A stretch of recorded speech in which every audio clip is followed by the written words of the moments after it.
Hello and welcome to the News9 Plus show on the world's first news and current affairs OTT platform, News9 Plus. Last week, a train with Pakistan Army soldiers, over 200 of them, was captured by the Baloch Liberation Army in Balochistan.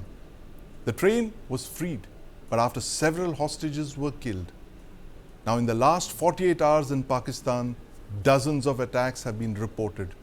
These are being carried out by the TTP and the Baloch Liberation Army. These attacks include sniper attacks, grenade attacks, and suicide bombings. These have taken place across 23 districts of Pakistan. And just today, this is what security expert Michael Kugelman had to say of the situation inside Pakistan. Pakistan is facing an alarming security crisis, he writes. Dozens of attacks in recent days by an emboldened BLA and a relentless TTP launching its spring offensive. Anti-state actors are strengthening capacities, boosting recruitment and joining forces. Big test for the beleaguered army. Pakistan has also been on the mind of Prime Minister Modi. In fact, let's listen into what the Prime Minister told podcaster Lex Friedman about Pakistan yesterday. You are a great peacemaker, looking out into the future as a visionary. What do you see as the path for friendship, for peace, for good relations between India and Pakistan? अब दुनिया में कहीं पर भी terrorist की घटना घटती है तो कहीं न कहीं सूत्र पाकिस्तान जाकर के अटकते हैं। अब देखिए 9/11 इतनी बड़ी घटना घटी अमेरिका में, उसका मेन जो सूत्रधार था ओसामा बिन लादेन, वो आखिर में कहाँ से मिला? पाकिस्तान में ही शरण लेके बैठा था। तो दुनिया पहचान गई है कि ये प्रकार से आतंकवादी प्रवृत्ति, आतंकवादी मानसिकता, और वो सिर्फ भारत ही नहीं, दुनिया भर के लिए परेशानी का केंद्र बन चुका है। और हम लगातार उनको कहते रहे हैं कि इस रास्ते से किसका भला होगा, आप आतंकवाद के रास्ते को छोड़ दीजिए, ये स्टेट स्पॉन्सर्ड टेररिज्म जो है वो बंद होना चाहिए। नॉन स्टेट एक्टरों के हाथ में सब छोड़ दिया है, क्या होगा फायदा?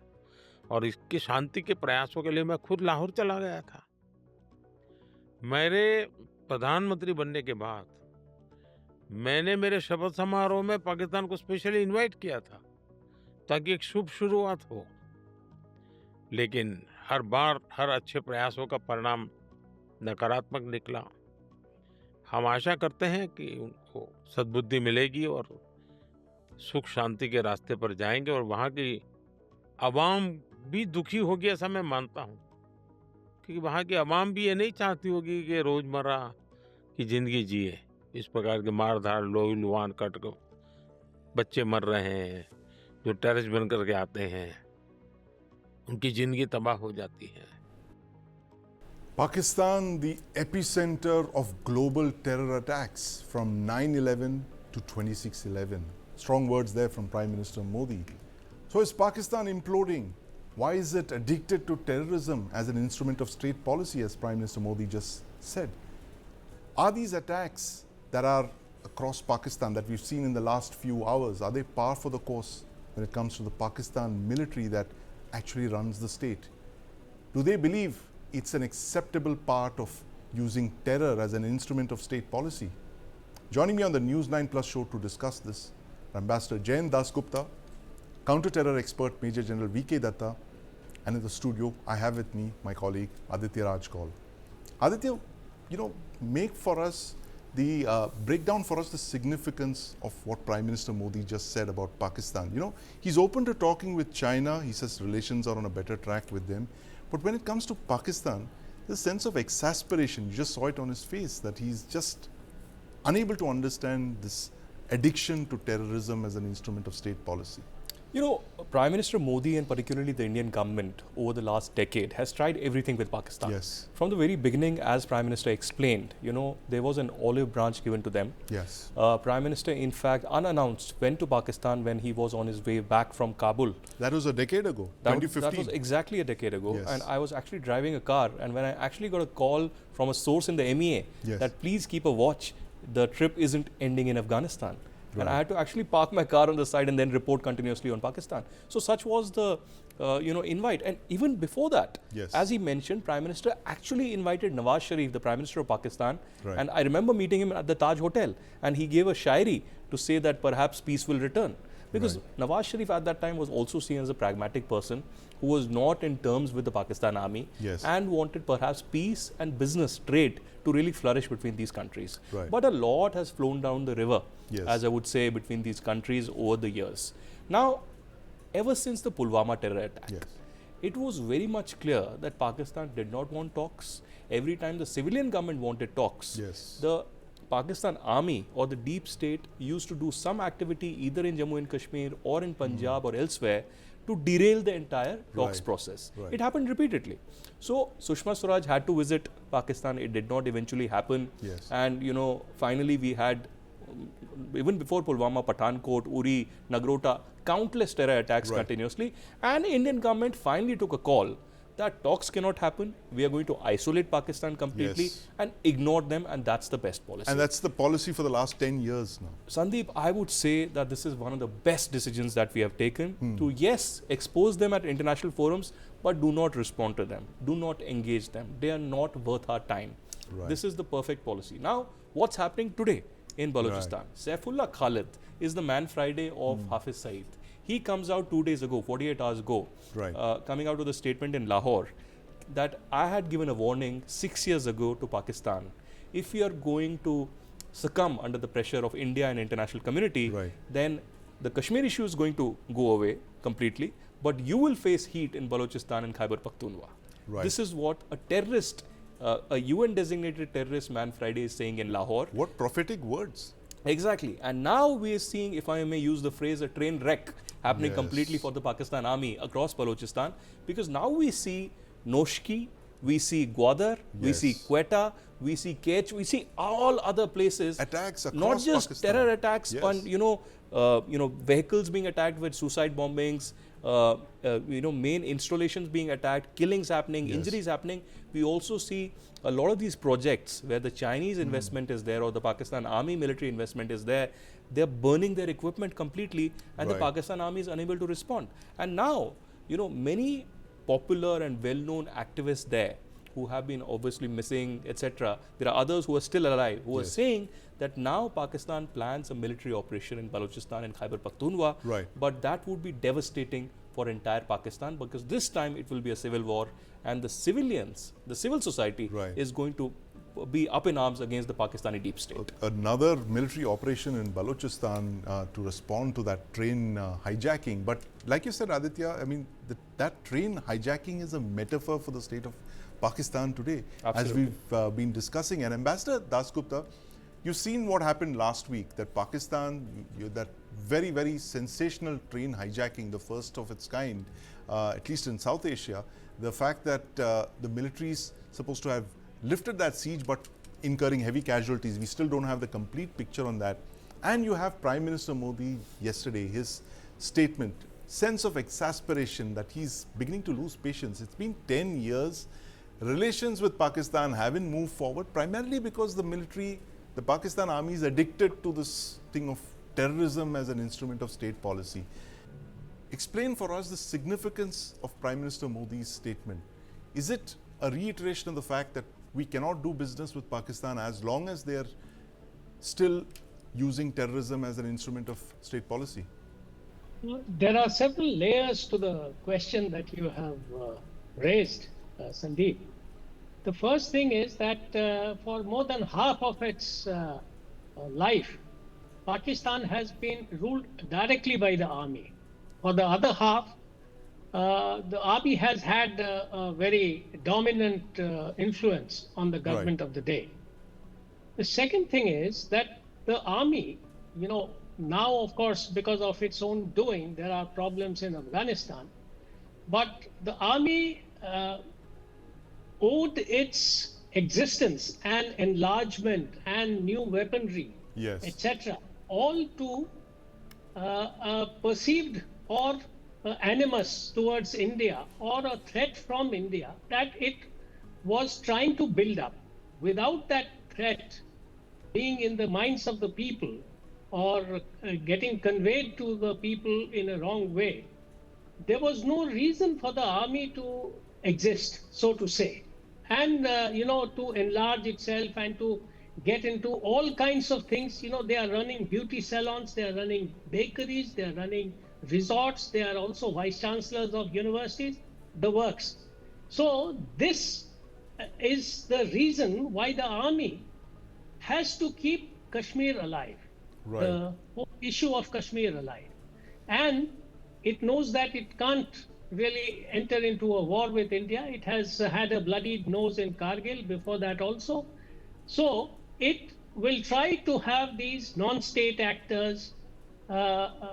It has been using them, but now the tables have turned because the Tehreek-e-Taliban Pakistan has developed very close relations with the Afghanistan Taliban.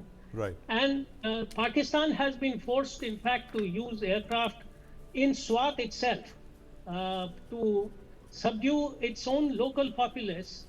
It has used weaponry to across the border in Afghanistan. And I have a suspicion, of course, our expert, General Dutt, will have much more to say on this. Right. I have a suspicion that the arms in Balochistan are coming, a lot of them are coming from Afghanistan, Yes. which the US had left behind.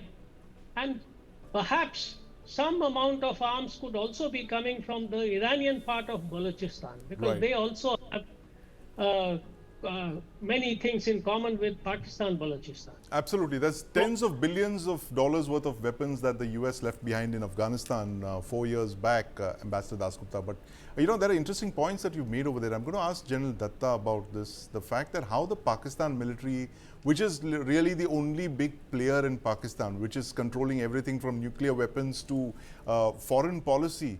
General Datta, what is the Pakistan military thinking right now? As the house is on fire, they are under international condemnation. You have Prime Minister Modi saying what he has basically been saying for the last 10 years, that talks and terror cannot go hand in hand.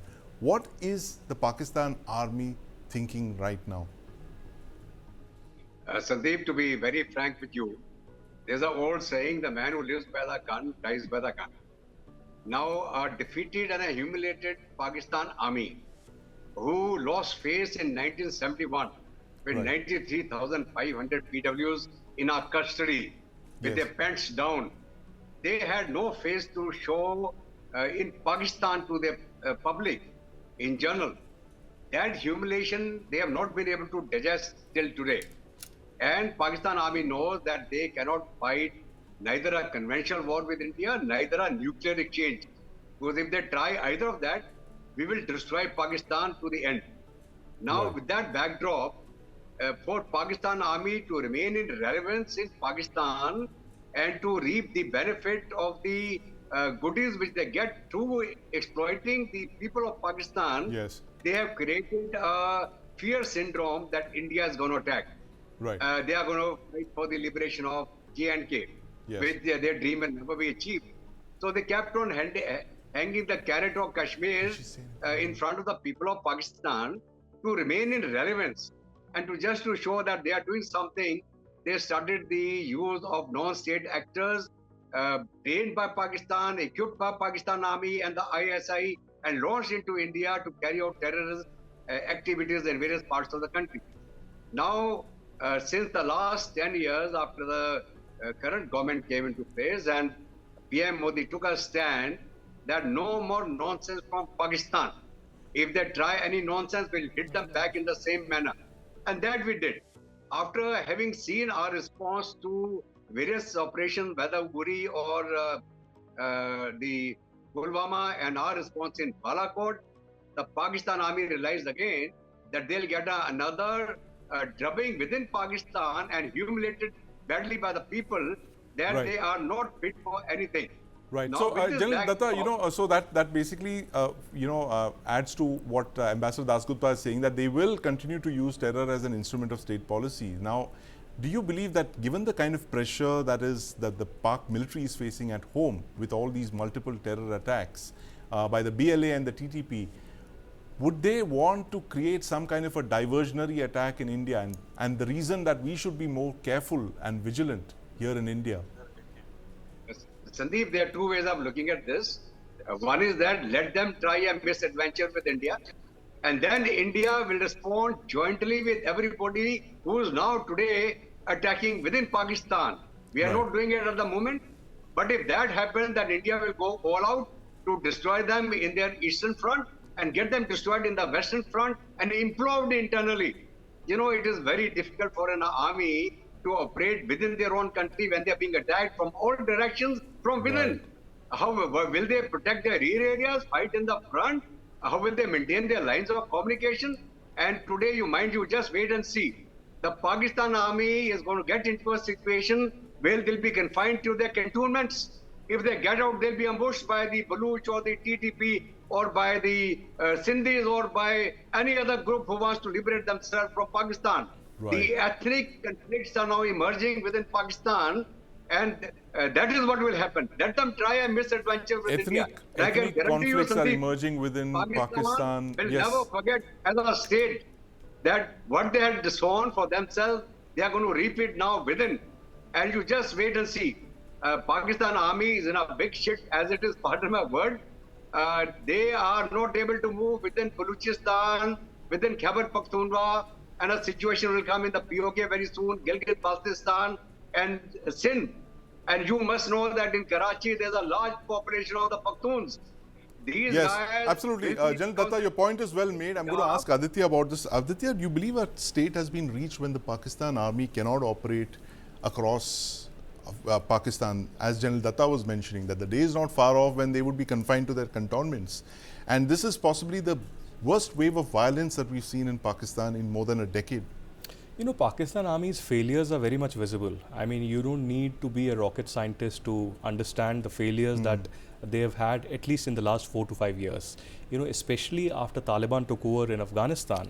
And the kind of embarrassment that an internal conflict that Pakistan Army has seen with the former ISI chief now being imprisoned, court-martialed, Asif Ghafoor, the brand ambassador of Pakistan Army on social media, being not allowed to tweet and retired in a very, ungraceful manner. And finally now, we see General Asim Munir, who has a very strong personality, known as a very hardcore general, not being able to control the situation in Pakistan.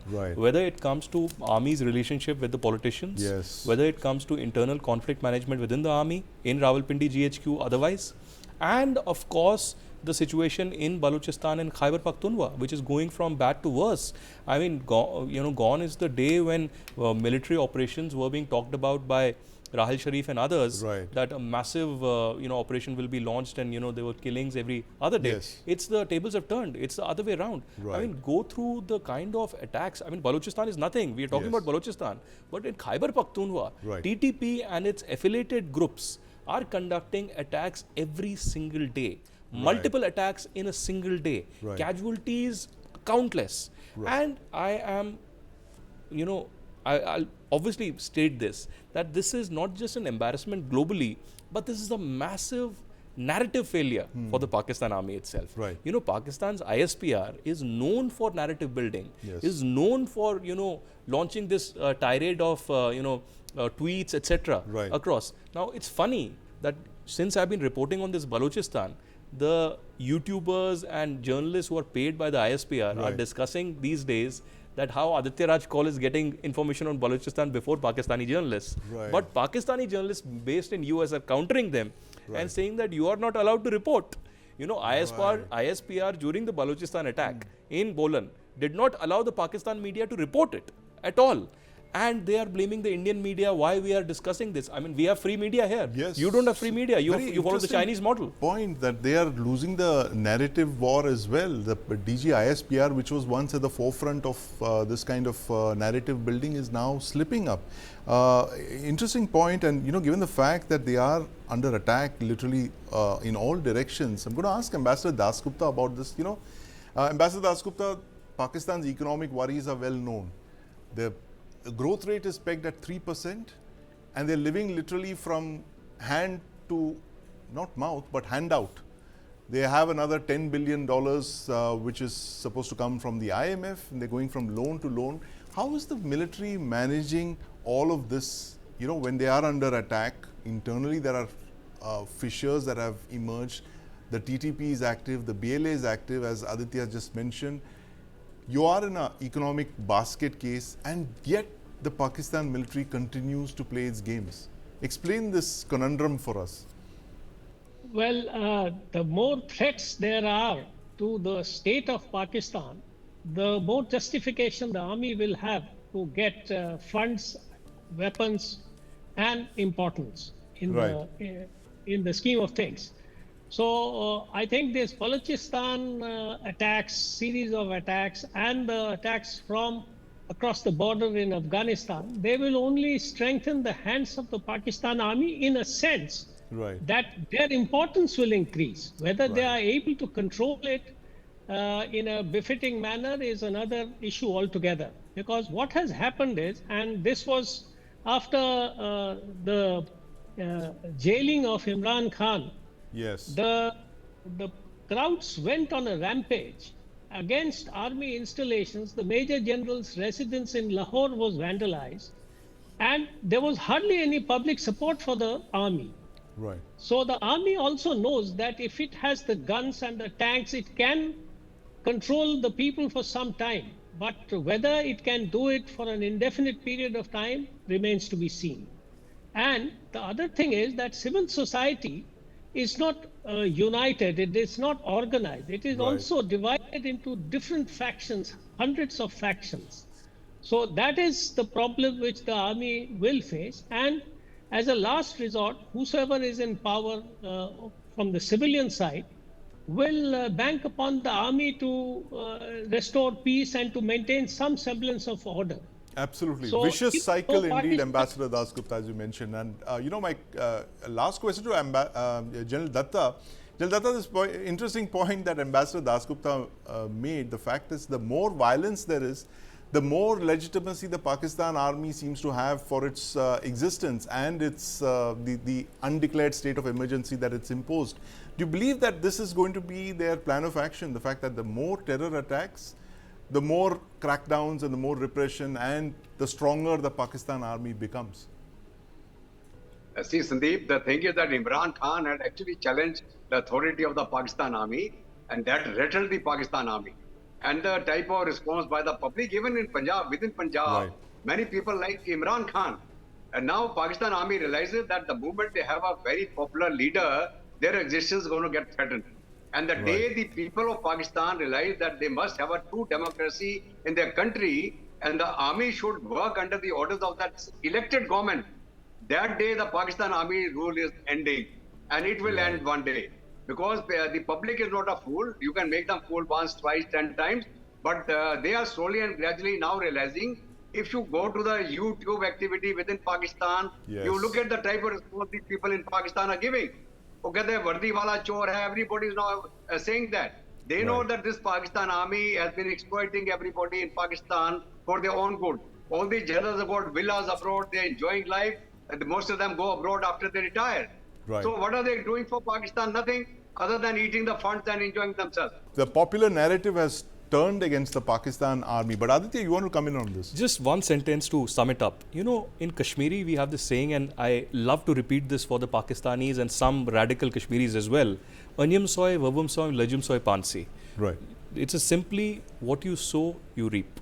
Pakistan army has funded, sponsored, Yes. sheltered terrorism for a very long time. There cannot be good terror and bad terror. Yes. You know, good terror for them is Lashkar-e-Toiba, Jaish-e-Mohammed and Hizbul Mujahideen and Al-Badr, who are Right. causing havoc for Kashmiris in India.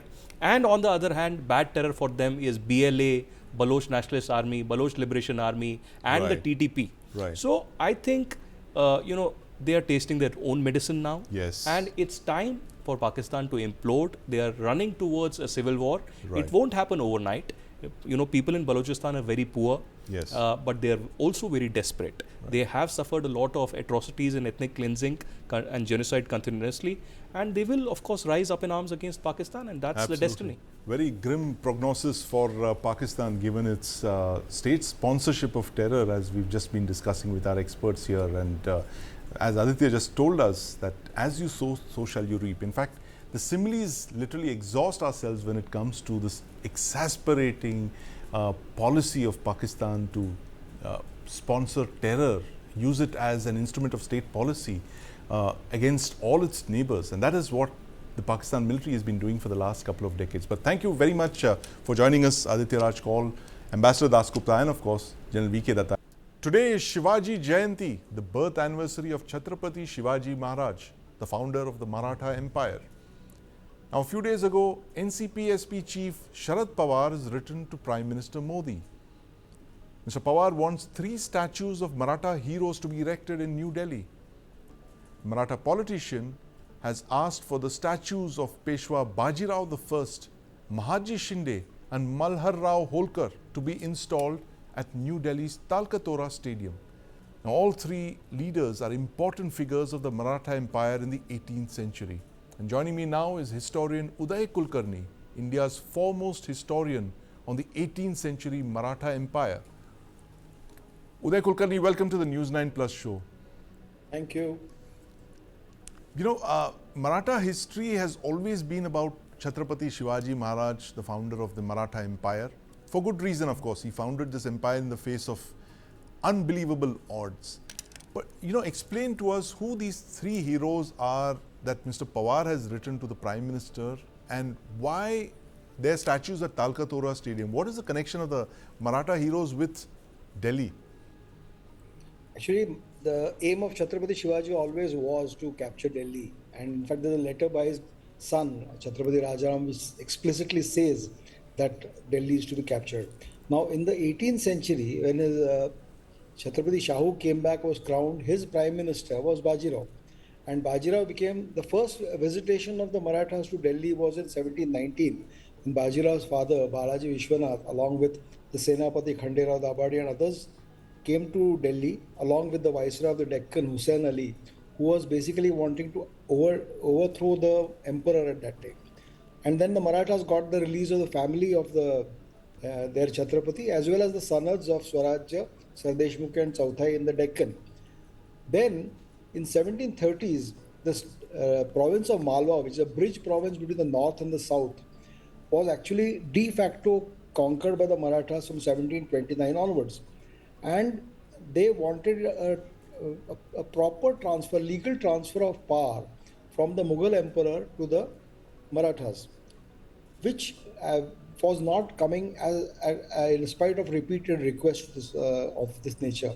So finally, Bajirao decided that this will not be granted unless I show the emperor Maratha troops at his doorstep. Right. Therefore, in 1737, Maratha army of about 25 to 30,000 people went north from Maharashtra, and along with him there were eminent chiefs like Ranoji Shinde, Mallara Holkar, Pilaji Jadhav Rao, and these people, in spite of a 100,000 strong Mughal army to the south of Delhi, found a way through the mountains of Mewat, next to the mountains of Mewat, and reached Delhi on the Ram Navami day of 1737. Right. And there, to announce his arrival, he is said to have roughed up a few pilgrims at the Kalkaji temple. Notice went to the emperor that some Marathas were coming up, which they wouldn't believe, because 100,000 soldiers were already south of the capital. Right. So a beggar was sent there, who went there in a spy was sent there, who went there in the guise of a beggar, and he got some arms from the Marathas, which was dry gram and a dry bhakar or a roti, which was conventionally eaten by the Maratha trooper. So when they saw that, they knew the Marathas were come. Bajirao, Mallara Holkar, Ranoji Shinde, that is Mahaji's father actually, Yes. they all came to Talkatora. Right. 1,000 people came out from Delhi to try to defend the capital, and they were cut down by typical Parthian tactics of drawing them out and then turning around and defeating them. So because of that, in fact, this 1737 is very significant because this is the first time since the second battle of Panipat, 1556, Right. nearly 180 years, that Delhi actually found an enemy at its doorstep.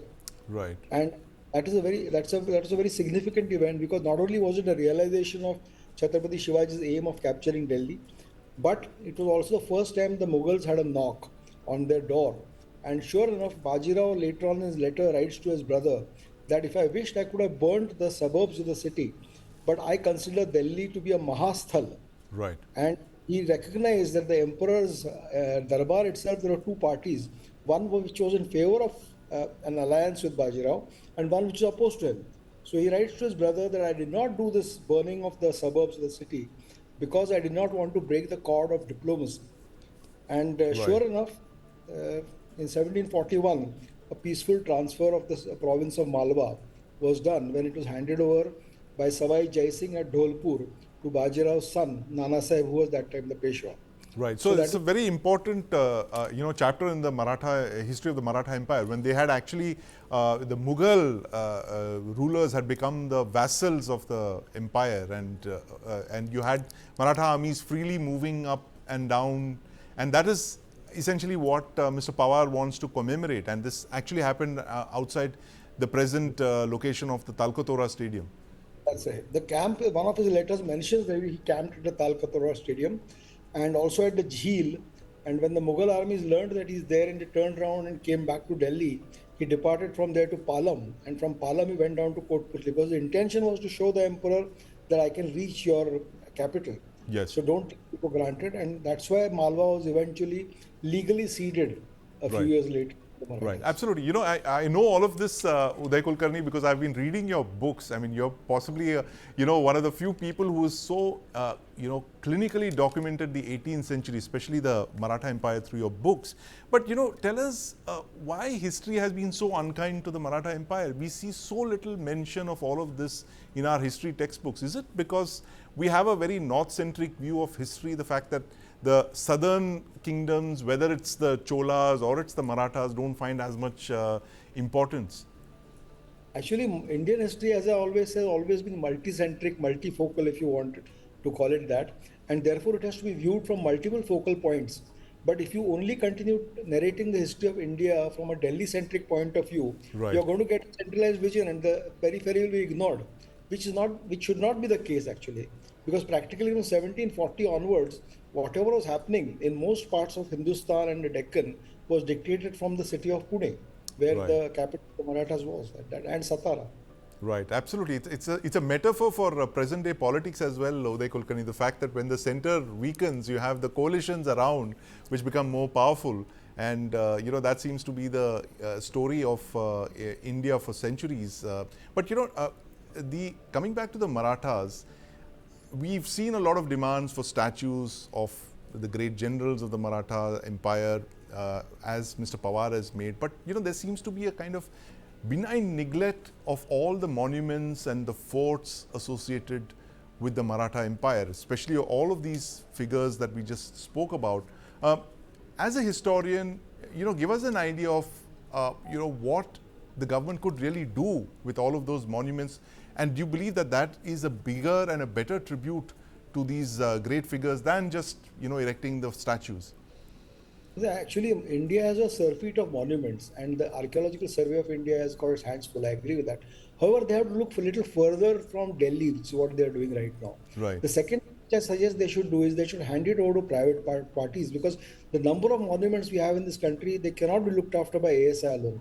The Humayun tomb is an example of what can be done if private parties are allowed to come in and take care of these monuments with expertise, with private expertise. And there are plenty of people in the private sector who are willing to do this kind of a job, and corporates who are willing to finance it. So I think the Culture Ministry and the ASI have to give a serious thought to how they can better preserve the monuments than what they are doing right now, not just in Delhi and periphery of Delhi, but even other places. Right, absolutely. More need to involve the private sector more in preserving our monuments, which would actually be the ultimate tribute to all of our heroes, especially the Maratha heroes that we just mentioned. And I was talking to Uday Kulkarni, a foremost expert on Maratha history of the 18th century, particularly of Mahaji Shinde and Bajirao Peshwa I and Malhar Rao Holkar. We look forward to those statues of these great Maratha generals in Delhi, Mr. Uday Kulkarni, but also the fact that all of those monuments that they left behind, they need to be preserved and protected. Thank you very much for joining us on the News9 Plus show. Thank you for having me. The Bofors bribery scandal is one of India's biggest political scandals. It led to an anti-corruption movement that brought down the Rajiv Gandhi government. Earlier today, I was in conversation with investigative journalist Chitra Subramaniam, who has a new book out on the subject. This book, in fact, talks about her 10 years investigating one of India's biggest political scandals. Let's listen in. But it has nothing to do with BJP. You're a soldier. Your government has a good gun. How does it matter if you're BJP or Congress or whatever? I mean, why does it? Why do you bring it in? Think about what it does to the soldiers. And I don't want to get. The book is not about that. I don't write about BJP. When I got into it, I didn't write about. It's the office of the Prime Minister. I could have left the story when the dabba came, the box came. But why did I stay on? Because I thought it was my job to go till the end, which I did. And then I thought, oh no, the box is there, all the good will come and the bad. But it didn't happen. And that's when Mr. Stan Lindstrom said, there are wheels within wheels. And I was quite annoyed. Because he said, governments are not what you think. We have to ask. What gives you hope? Leave the boxes. We have to fight in every little way where you live. Take on corruption, take on the bad things. You don't have to worry about political corruption. I don't have to be I don't have to be a political person to take on corruption. I would take it on everywhere, all around me. You see, I don't have to be in politics to fight corruption. Yeah. Can you imagine? You couldn't have a secret account anymore. Yeah. So these are the small wins. But it was a big win. We won in every, it's a big win, Chandan. The most, Kanchan. Sorry, Kanchan, it's a big win, Kanchan. You got a situation where you have the most difficult court on earth saying that the Bofors case has showed us the loopholes in our own system. It's almost jurisprudence. And they've changed it to say no longer can you go from court to court to court. We'll just you have one. You can come. You have one chance to open your mouth, and that's it. So imagine you can come from Brazil, from all the corrupt countries. You can't waste the time of the Swiss court. And nothing is happening in my own country. That is frustrating,